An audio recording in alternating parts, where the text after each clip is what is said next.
What's up mga kapuso? Ito po ang mga ganap na dapat po natin abangan mamaya dito lamang po sa Lilet Matias, Attorney Atlo. Naganap nga po ang magarbong kaarawan nitong si Ramir na kung saan ay ang i-announce na nga niya sa buong mundo na si Lilet ay ang kanyang anak. At proud na proud nga po si Ramir sa entablado nang sabihin nga niya po ito mga kapuso. At inis na inis naman itong si Patricia. Ngunit lingid sa kaalaman ni Ramir ay may plano pala itong si Patricia na patayin si Lilet para sa ganun ay tuluyan nang mawala sa kanilang buhay dahil si Lilet daw ang ipis na sumisira sa kanilang pamilya. At ang mga tauhan nga ni Patricia ang gagawa niyon na kung saan ay ang chandelier na nasa tapat ni Lilet noong nagsasalita na siya sa stage mga kapuso.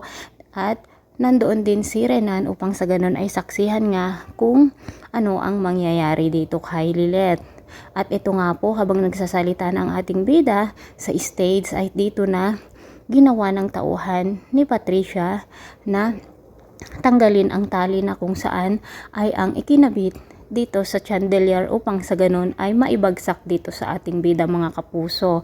At nang makita nga ni Lilet na unti-unting bumababa ang chandelier ay natakot nga po siya at bigla namang pong tinulungan ni Ramir itong ating bida. Sa pagkakataong ito mga kapuso, malalaman na kaya ni Ramir na si Patricia ang may kagagawan ng lahat at matutuloy kaya o ano kaya ang mangyayari dito kay Lilet mga kapuso. So abangan po natin ang mga kapanapanagik na ganap dito lamang po sa Lilet Matias. Maraming salamat po. Bye-bye.